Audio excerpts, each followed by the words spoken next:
This right here is the Toyota Fortuner GRS. It's the most expensive variant of the Fortuner and currently the most expensive PPV that you can buy. Is it worth your money? Let's find out.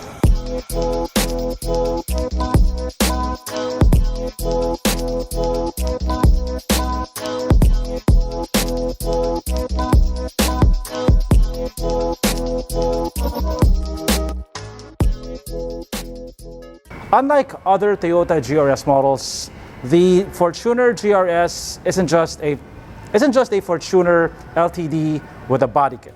There are a lot more changes under the skin. But first, let's talk about the cosmetic changes.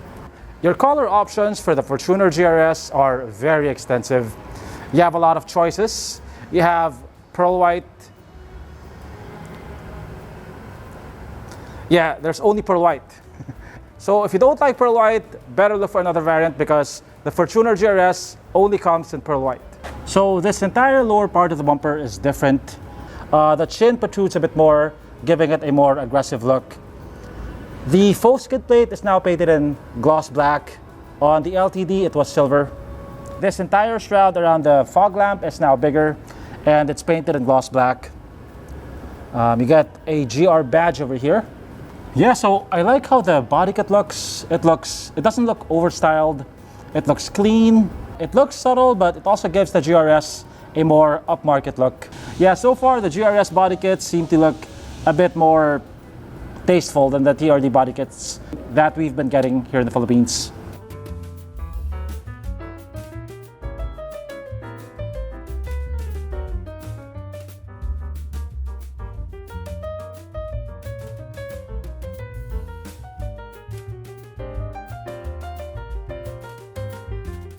Like the LTD, this also gets LED headlamps with LED DRLs. This Toyota badge right here actually houses the radar unit for the adaptive cruise and the automatic emergency braking.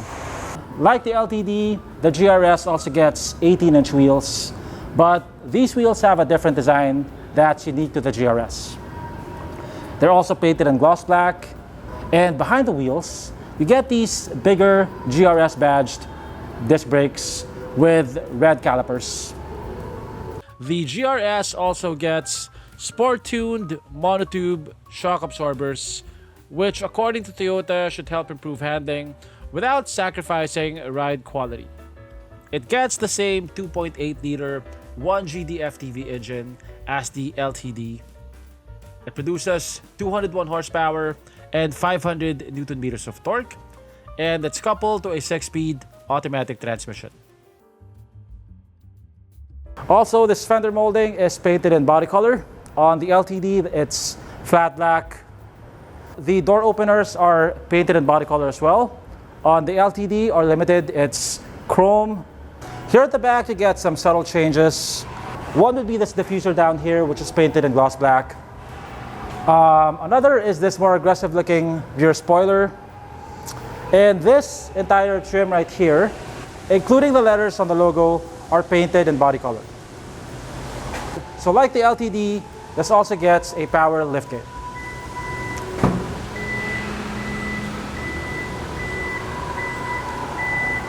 Space behind the third row is somewhat usable. I can fit my camera bag. I'm pretty sure you can fit one luggage bag here. Now, one complaint that I have on all variants of the Fortuner is that the third row seats fold this way. You have to fold it against the sides of the car.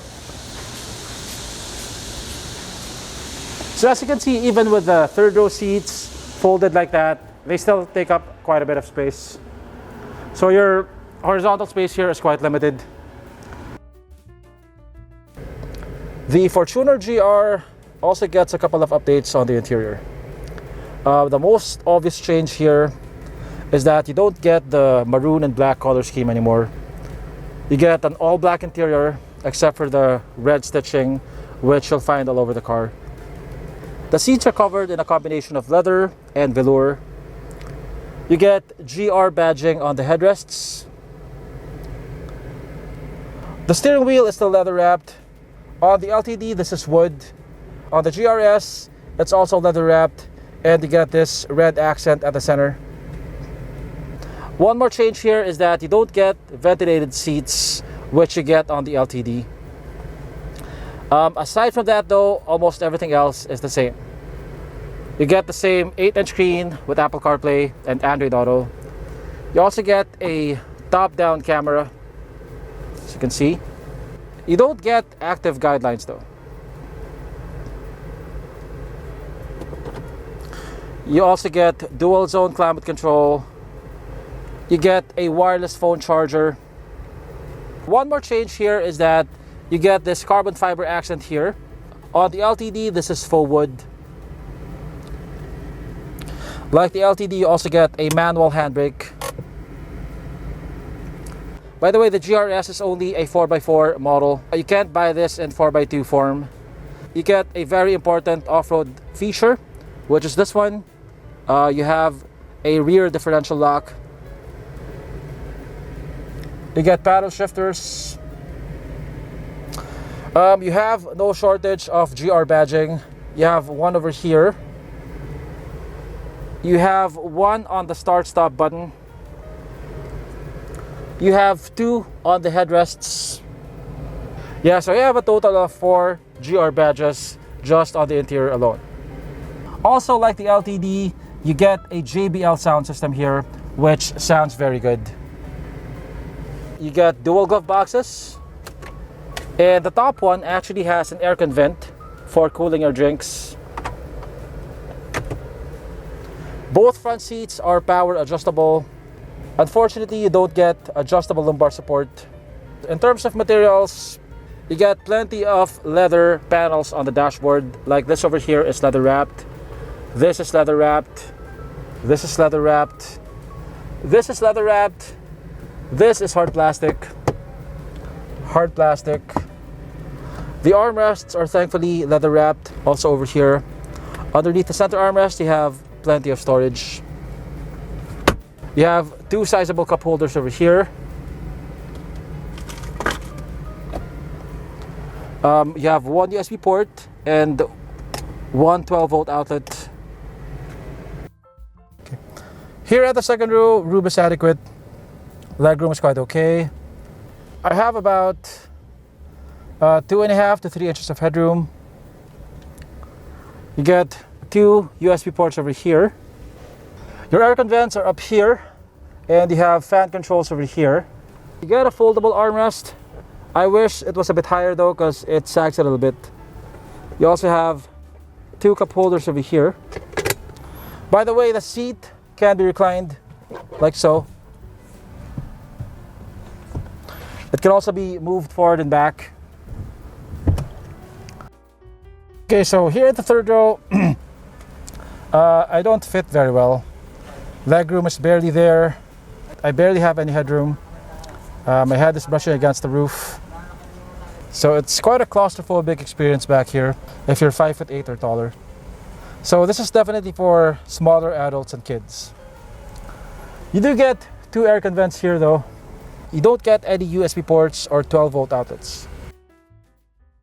So to break it down, by paying an extra 59,000 pesos, you get this GRS body kit. You get plenty of GRS badging. You get a slightly different interior color scheme. You get sport shock absorbers.